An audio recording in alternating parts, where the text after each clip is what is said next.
Sarah est une jeune femme bien dans sa peau. Elle a la trentaine, elle est chef d'entreprise, et ce qui est frappant chez elle, c'est la bienveillance qu'elle dégage. Créatrice du podcast Parentalité et Adolescence, Sarah se décrit comme une grande bavarde, passionnée par le développement personnel. Et ça tombe bien qu'elle adore parler, parce que nous, on a bien envie de l'écouter, un podcast à cœur ouvert proposé par Festnet.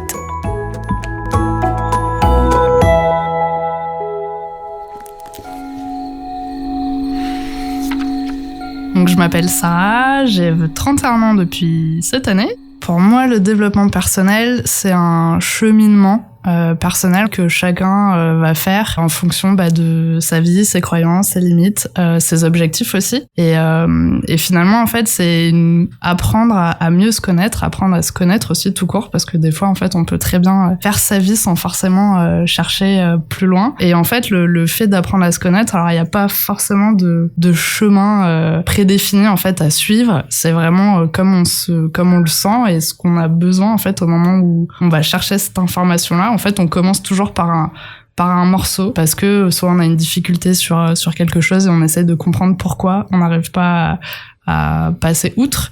Donc du coup, on peut aussi rentrer dans le développement personnel en passant par une recherche particulière pour quelque chose de particulier, puis découvrir cet univers et après y prendre goût et aller chercher un peu plus loin.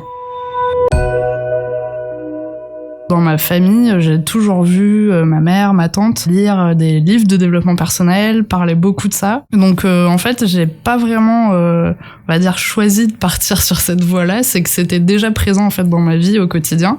Donc c'est quelque chose qui m'a toujours intéressée, le fait de se remettre en question en fait, de comprendre pourquoi on réagit comme ça, même aussi de comprendre les autres pour mieux communiquer. Donc c'était assez présent finalement dans ma vie, et je pense que je crois que je me souviens du premier livre que j'ai acheté sur le développement personnel. C'était le livre Lâcher prise, avec une couverture verte. Alors je ne saurais plus retrouver l'auteur, et en fait je l'avais acheté, je pense que j'étais au lycée. Franchement, je crois que c'était une rupture amoureuse ou cassure un peu d'amitié avec une de mes meilleures amies. Et en plus, à l'époque, c'est que j'étais partie vivre à l'étranger. Du coup, c'était vraiment quand on est ado, c'est quand même un peu dur finalement de changer un peu son univers comme ça d'un coup, de se recréer son univers ailleurs, de laisser un peu les autres finalement derrière et de lâcher prise avec ça pour continuer en fait d'avancer sur son propre chemin. Après, je pense que j'ai toujours été quelqu'un qui se remet pas mal en question, donc finalement le fait de se remettre en question, c'est déjà pas mal. Et ensuite d'aller chercher les informations, que ça soit dans des livres ou auprès de personnes en fait, tout simplement de communiquer pour essayer de comprendre. C'est déjà un bon début. Pour moi, je pense que ça part de l'intérieur, parce que c'est quelque chose qu'on ressent, qu'on réfléchit, on se remet en question. C'est vraiment de l'intérieur. C'est de réfléchir un peu à ses valeurs, à ce qu'il y a au fond de nous, à pourquoi on veut faire ça. Voilà, un petit peu comment on joue à la chose. Et puis après, aller à l'extérieur, c'est une fois déjà qu'on a bien travaillé l'intérieur, où on se dit, bon, ok, maintenant, c'est assez, je trouve ça coule assez de source finalement, de se dire que ça part de l'intérieur, parce qu'on a besoin un peu de connaître ses valeurs, d'où on vient, la source un peu, pour pouvoir avancer. Donc voilà, moi je dirais que ça vient quand même de l'intérieur. Comment je fais pour prendre soin de moi concrètement ? Je pense que déjà, il n'y a pas de choses à faire d'un coup et changer et se dire ça y est, je prends soin de moi. C'est une accumulation de petites choses en fait qu'on peut faire au cours de sa vie. Ça veut pas dire que toutes ces petites choses vont arriver au cours de la même année.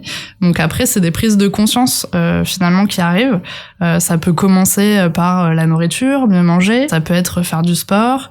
Ça peut être consommer différemment aussi. Donc voilà, c'est plein de petites choses. Et moi, personnellement, alors ce que je fais pour prendre soin de moi, ça peut aussi très bien être prendre 5 minutes pour lire un livre, quoi. C'est vraiment... ça dépend de chacun et des besoins de chacun, surtout. Là, actuellement, là où j'en suis, j'ai décidé d'arriver à faire du sport un peu chaque jour. Parce qu'effectivement, j'avais un problème avec ça en me disant...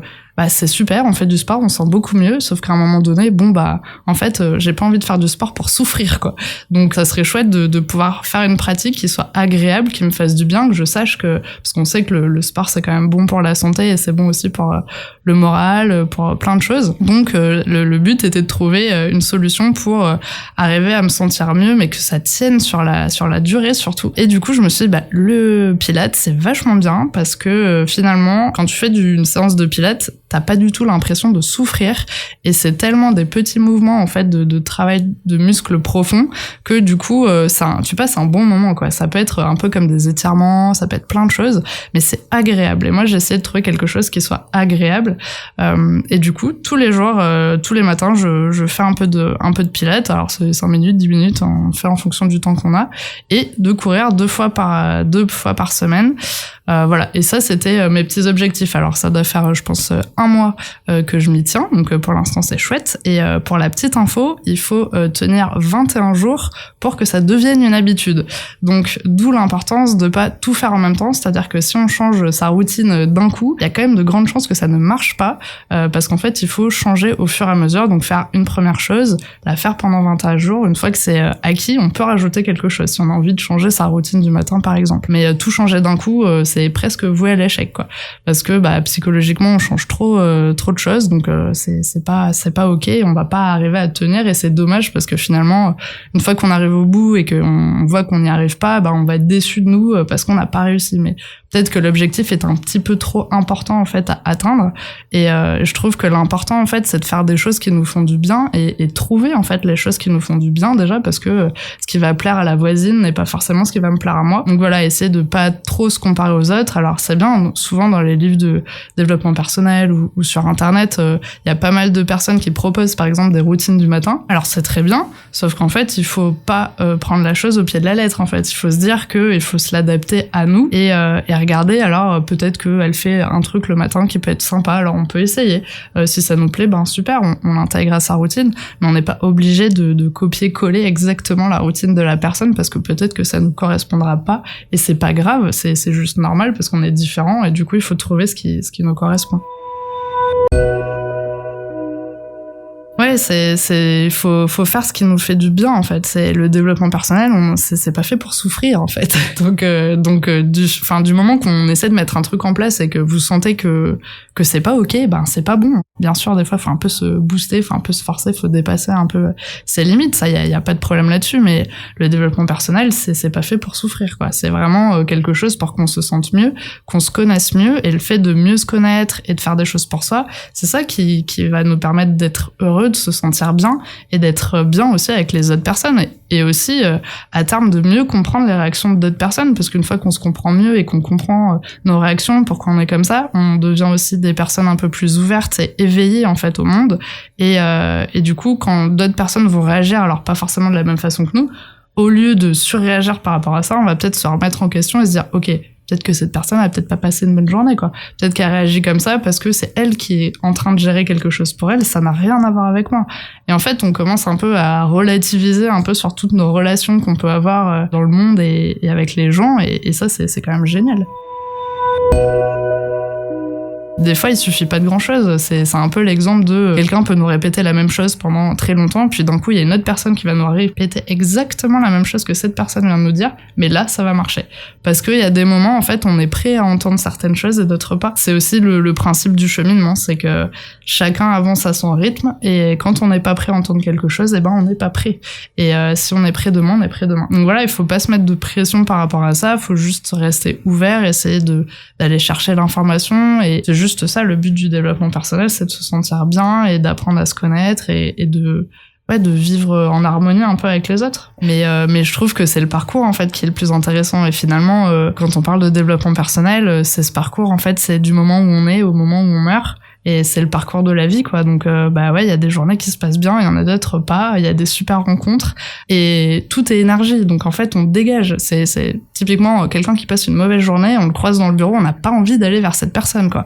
Et c'est ça, en fait, c'est de rester positif, de croire en ce qui est possible pour nous, et ça dégage de l'énergie et ça attire les choses à nous, tout simplement. Quelqu'un qui est joyeux, qui respire la bonne humeur, on a envie d'aller vers lui. C'est des personnes, c'est comme des aimants, en fait. Et ça fonctionne pour tout. C'est ça qui est incroyable.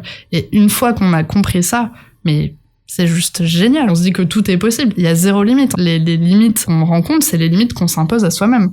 Bien sûr, des fois, on passe des mauvaises journées et on n'est pas positif, quoi. Après, le but, c'est d'essayer de se remettre un peu dans la bonne lignée et, de décharger les énergies qu'on a besoin d'aller décharger. Et puis après, se dire, ok, bon, là, il s'est passé ça, maintenant, ça va aller.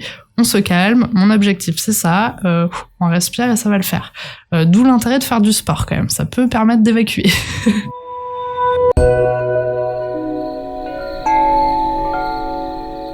Alors les méditations, c'est assez rigolo parce que moi, ma maman m'en a parlé très tôt. Franchement, ça me passionnait pas. Donc là, c'est typiquement l'exemple du... à un moment donné, quelqu'un m'a dit la même chose, mais au bon moment. Alors après, il y a plein de sortes de méditations. Moi, la première fois que j'ai essayé, j'ai juste mis de la musique, j'ai tapé sur YouTube et j'ai mis de la musique, je me suis allongée, je me suis dit, bon, est-ce qu'il va se passer un truc? Franchement, c'était horrible, ça c'est pas... Enfin non, j'ai pas du tout adhéré.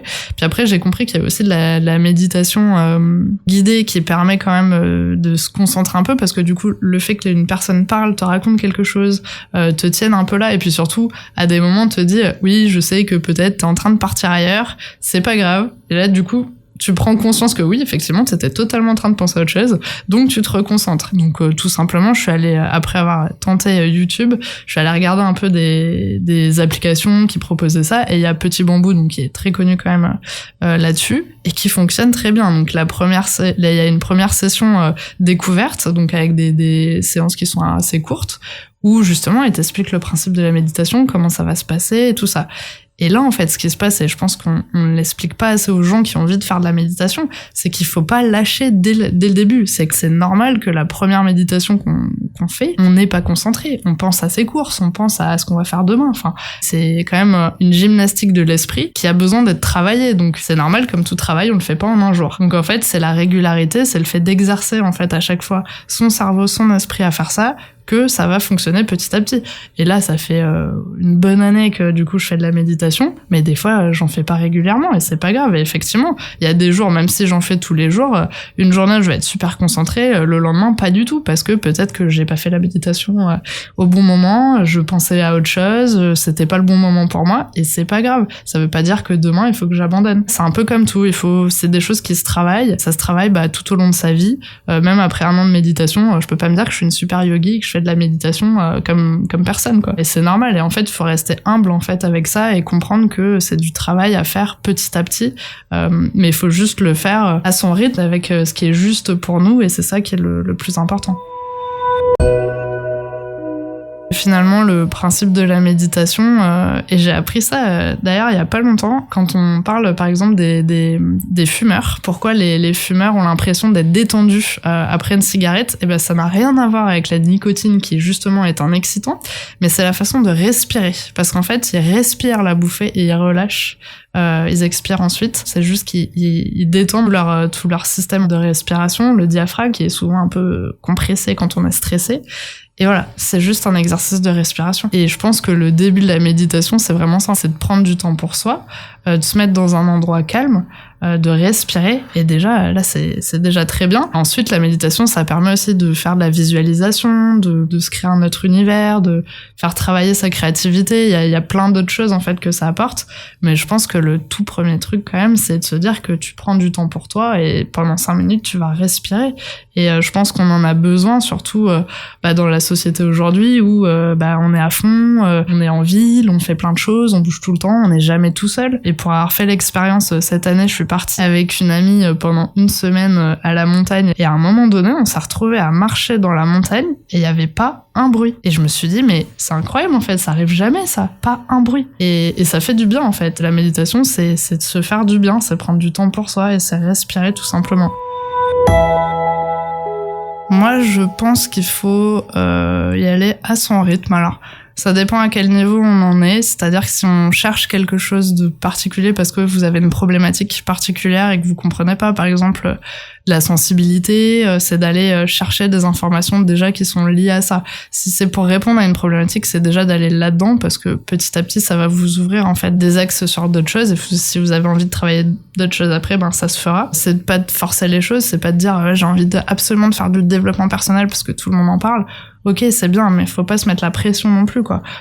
Faut choisir des choses qui nous font plaisir, pas se forcer à lire des livres sur le développement personnel parce qu'un tel nous a dit de lire celui-là. C'est de lire quelque chose qui vous fait plaisir. Et franchement, j'ai lu pas mal de livres sur le développement personnel, mais sans aller trop chercher des trucs compliqués. Oser l'optimisme de Testa, c'est déjà un bon début parce que c'est en fait de se mettre dans un état d'esprit et c'est ça qui est important. Dès le début, c'est pas forcément de dire ouais, j'ai un problème, du coup je vais le résoudre. Non, tu peux juste te dire que t'es toi, quoi. T'es toi, et puis profite d'être toi et apprends juste à être toi. Parce que aussi, il y a quand même beaucoup de gens qui mettent des masques à chaque fois qu'ils vont aller au travail, à chaque fois qu'ils vont parler avec telle personne. Et l'important, c'est aussi d'arriver à être soi, à être OK, en fait, avec sa personne, et ensuite de comprendre toutes les petites particularités qu'on peut avoir dans sa personnalité, dans sa façon d'être, d'aimer les choses aussi, de pas aimer les mêmes choses que quelqu'un, c'est pas grave. On n'est pas obligé de tous aimer la même chose. Heureusement. Donc ouais, mes conseils, ça serait plutôt de choisir des choses qui vous font plaisir. Ça peut être écouter un podcast. Il y a énormément de podcasts maintenant sur le développement personnel. C'est vraiment d'être OK avec soi, de faire des choses qui nous font du bien. Ça peut être aussi se balader dans le rayon d'une librairie, dans le rayon développement personnel et d'être attiré par peut-être la couverture d'un livre. On pensait pas qu'on allait prendre ce livre, il nous attire, alors on a envie de le lire. Et c'est très bien, c'est de commencer aussi comme ça. C'est vraiment de prendre du temps pour soi et de faire des choses qui nous font plaisir.